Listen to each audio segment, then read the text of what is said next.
हाय Sagittarius, blossom life tarot में आपका स्वागत है। और अब हम देखते हैं आपके लिए किस तरह की एनर्जीज है मई 2020 में। बट वीडियो स्टार्ट करने से पहले मैं आपको रिक्वेस्ट करूंगी कि आप प्लीज़ मेरे चैनल को सब्सक्राइब करिए, बेल आइकन प्रेस करिए, ताकि जितने भी नए वीडियोस मैं पोस्ट करूं उनके नोटिफिकेशंस आपके पास रियल टाइम बेसिस पर आएँ। और उसके अलावा आप हमें रीच आउट कर सकते हैं हमारी ईमेल आईडी blossomlifetarot@gmail.com पर, और व्हाट्सएप नंबर 8448901791 पर अपने पर्सनलाइज रीडिंग्स के लिए। Thank you so much. और अब हम आगे बढ़ते हैं। आपकी रीडिंग में हमने एक लाइफ थीम कार्ड रखा है जो आपके मे थीम के लिए की तरह काम करेगा। एक आउटकम कार्ड हमारे पास है, और आपके month wise week wise clarification card या कार्ड्स हमने यहाँ पुल किए हैं। देखिए, आगे बढ़ते हैं और देखते हैं किस तरह की एनर्जीज आपके लिए हैं in the month May 2020। Abundance. Prepare yourself for incoming abundance. Release any mental blocks you have. In fairyland and human land, there is enough abundance for everyone. देखिए, खुशियाँ आपके रास्ते पर आ रही हैं। तो आपको पुराने जितने मेंटल ब्लॉक्स हैं, जिस तरह की पुरानी टॉक्सिक एनर्जीज आपने अपने दिमाग में रखी हुई हैं, उनसे थोड़ा सा गेट रिड हो जाइए, क्योंकि दूर हो जाइए उनसे, क्योंकि बहुत सारी खुशियाँ आपके रास्ते में आ रही हैं, पर आप उसको अपना नहीं पाएंगे अगर उन मेंटल ब्लॉक्स को आप रिलीज़ नहीं करेंगे। सेजिटेरियस, फर्स्ट वीक आप लड़ाई झगड़ा कर रहे हैं घर के अंदर, आप समझना नहीं चाहते अपने पार्टनर की बात, और ना ही वो आपको समझ रहे हैं, या ऐसा हो रहा है कि आप लोगों को अपने पॉइंट ऑफ व्यू को डिस्क्राइब करना चाहते हैं, इलैबोरेट करना चाहते हैं, पर उनकी सोच आपसे नहीं मिल रही है। तो यहाँ क्या हो रहा है कि हर कोई अपनी बात कहना चाहता है, लेकिन कोई किसी की बात सुनना नहीं चाहता है, जो एक गलत तरीका है। जब तक आपको सामने वाले का पॉइंट ऑफ व्यू नहीं पता लगेगा, आप कैसे रिप्लाई करेंगे उसको काउंटर करने के लिए, उसका जवाब कैसे देंगे अगर आपको यही नहीं पता कि सवाल क्या है। तो बस यही आपके साथ पहले हफ्ते में हो रहा है। और किस तरह से हो रहा है कि आप सभी अपने बारे में बातें करना चाहते हैं, अपनी कहना चाहते हैं, बट दूसरे की नहीं सुनना चाहते हैं। तो बस यही परेशानी है। और यहाँ जो है थोड़ा सा वर्क रिलेटेड एनवायरनमेंट मुझे लगता है, जहाँ पर बॉस जो हैं वो अपनी बात कहना चाहते हैं, पर एम्प्लॉयज़ के अपने ही तरीके हैं कहने के। कुछ कम्युनिकेशन आपके पास आ सकती है आपके ऑफिस की तरफ से, जिसके बारे में आप सभी कॉलीग्स शायद अग्री ना करें और सबके अपने पॉइंट ऑफ व्यू हों, और जिसकी वजह से आप एकदम बहुत सारे सवालों से अपने बॉस को बम्बार्ड कर दें कि ऐसा कैसा, वैसा कैसे हुआ, या ये नहीं हो सकता। पर देखिए, उनकी डिलेमा ये है कि उनको आप सबको मैनेज करना है, अपना हर इंसान को उसके स्पेसिफिक और यूनिक तरीके के हिसाब से समझाना है। ठीक है, तो ये यहाँ दुविधा सी नज़र आती है थोड़ी। रिलेशनशिप्स में भी मुझे लगता है कि थोड़ा सा प्रॉब्लम यहाँ इसलिए रहेगा क्योंकि पार्टनर्स एक दूसरे के बारे में सोच तो रहे हैं, पर उन्हें समझना नहीं चाहते हैं। तो वो आप उनकी गलतियाँ बता रहे हैं, वो आपकी गलतियाँ बता रहे हैं, पर गलती तो दोनों की है ना। एक बार सुनिए तो सही कि आपकी क्या गलतियाँ, हो सकता है वो गलतियाँ सच में वाकई सच हो और आपको अपने अंदर बदलाव की ज़रूरत हो। तो जब तक आप ये नहीं करेंगे, रिश्ता सुधरेगा नहीं। ये पहली चीज़ है। दूसरी चीज़, मुझे लगता है कि कोई ऐसा रिलेशनशिप में आप हो सकते हैं जो अचानक से एकदम वर्ज पे आ, जैसे शादियाँ टूट जाती हैं, एंगेजमेंट्स ब्रेक हो जाती हैं, कोई रिश्ता एकदम वर्ज पे पहुँच कर आपको लगता है कि ये सही नहीं है और आप उसे तोड़ देते हैं। तो वो अगर हुआ है आपके साथ या हो रहा है, आपको लगता है ऐसा होने वाला है, भाई उसको ब्लेसिंग इन डिस्गाइज समझकर एक्सेप्ट करिए और आगे बढ़िए ज़िंदगी के अंदर। क्योंकि ज़िंदगी बहुत ज़्यादा छोटी है, और आप अगर इस तरह से चीज़ों को पकड़ कर चलेंगे तो लाइफ नहीं जी पाएंगे। ठीक है, दूसरी चीज़ ये है कि अंदरूनी एक जद्दोजहद जो है वो चल रही है आपके अंदर दूसरे हफ्ते में। ठीक है, हो सकता है पहले हफ्ते का इम्पैक्ट हो जो दूसरे हफ्ते में कैरी आउट हो रहा है, जहाँ पर आप एक जो बाहरी हिस्सा है आपका, वो तो दिखाता है लोगों को कि आप बहुत स्ट्रांग हैं, आप पता नहीं कुछ भी कर सकते हैं, यू आर वेरी पैशनेट। और जो दूसरा हिस्सा है वो थोड़ा कमज़ोर सा फील करता है। कमज़ोर इसलिए कि आपको अपने किए हुए डिसीजंस पे, लिए हुए डिसीजंस में ना थोड़ा सा डाउट फील होता है, थोड़ा सा शक करते हैं आप अपने खुद के डिसीजन मेकिंग पे। तो वो दोनों चीज़ें हो रही हैं। लोगों को दिखाने के लिए आप बहुत स्ट्रांग हैं, लेकिन अंदर आप अपने आप को वीक फील कर रहे हैं दूसरे हफ्ते में।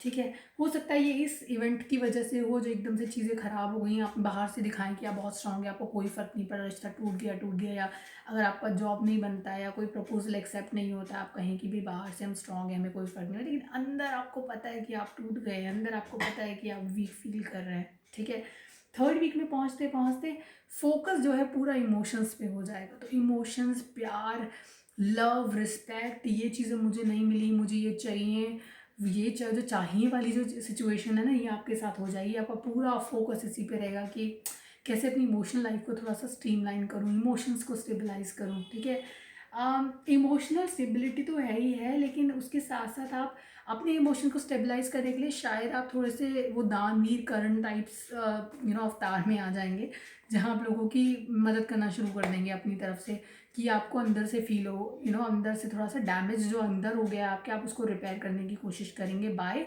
Giving people, by keep adopting a giving nature. ये आपके अंदर मुझे दिखता है, ये बहुत ही अच्छी चीज़ है।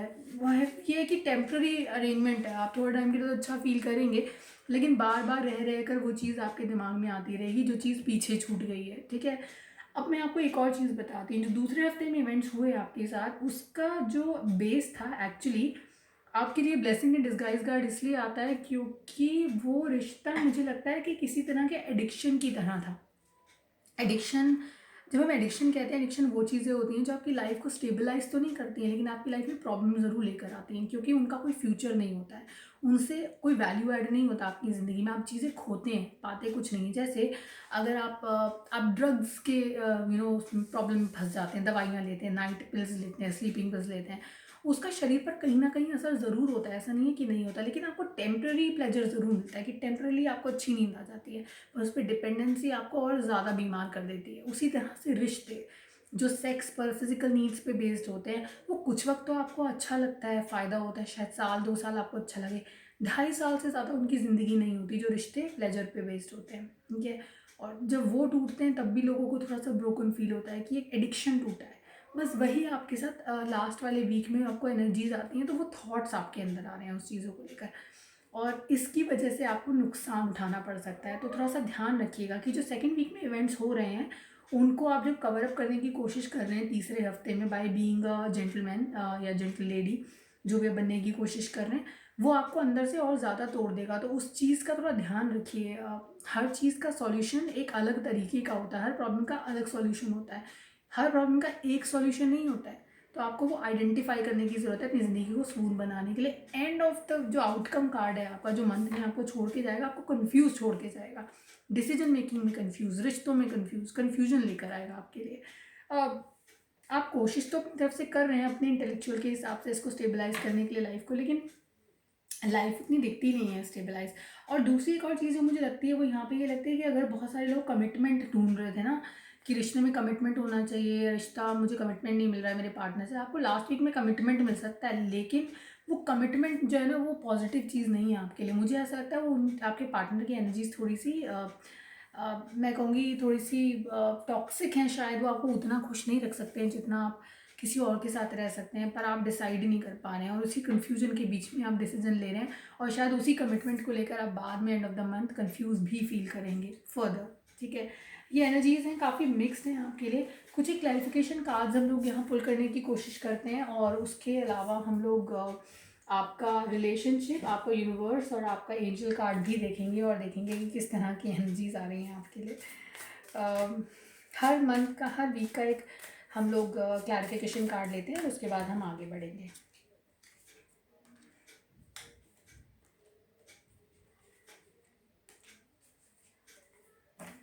ओके, तो पहले वीक में मैंने जहाँ आपको कहा था बहुत सारी कन्फ्यूजन है, आप एक दूसरे की बात नहीं सुनना चाहते हैं, तो या आपके बॉस के साथ आपके थोड़े से आर्ग्यूमेंट्स हो सकते हैं। ये जो कन्फ्यूजन है ना, ये आपके खुद के बनाए हुए हैं। अगर आप बैठ के शांति से दिमाग लगाकर उनसे बात करेंगे, उनसे क्लैरिफाई करेंगे, तो चीज़ें अपने आप सॉर्ट हो जाएंगी। ये आपके बनाए कन्फ्यूजन है, जो आपको लगता है कि आपके आसपास तलवारें खड़ी हैं, लोग आपके दुश्मन हैं, कोई आपकी सुनना नहीं चाहता, you are full of enemies, surrounded by enemies.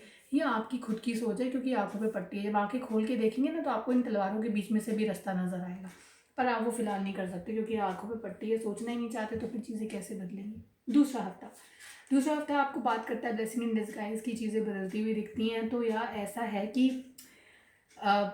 थोड़ा सा अगर आप फिज़िकल रिलेशनशिप में हैं अपने पार्टनर के साथ, या कुछ ऐसी चीज़ है, तो प्लीज़ आप ना प्रोटेक्शन पूरा यूज़ करें, क्योंकि यहाँ पर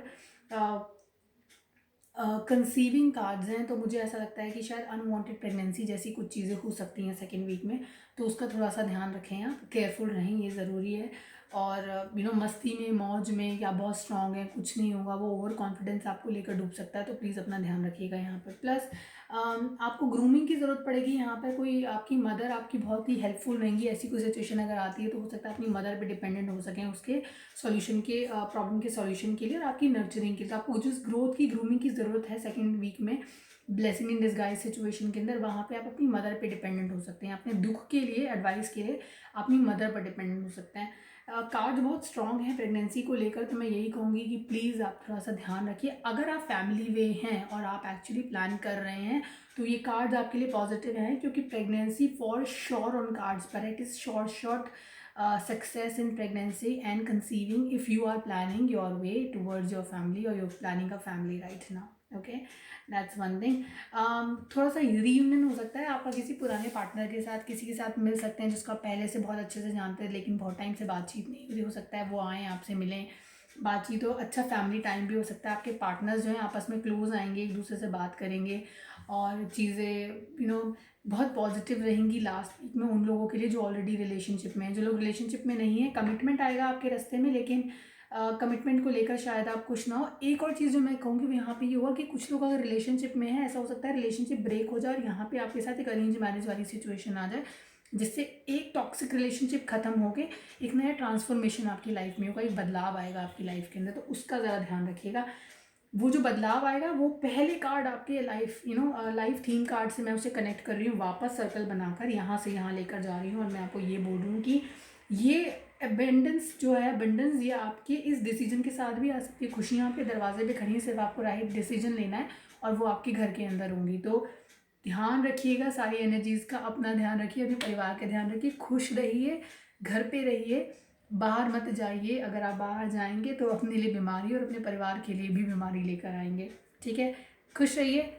गॉड ब्लेस यू और स्टे कनेक्टेड विद अस। हमें फॉलो करिए यूट्यूब पर और अपने कमेंट ज़रूर कमेंट सेक्शन में छोड़िएगा, अच्छे बुरे जैसे भी हैं। मैं सब पढ़ना चाहती हूँ और मैं सब पढ़ती भी हूँ।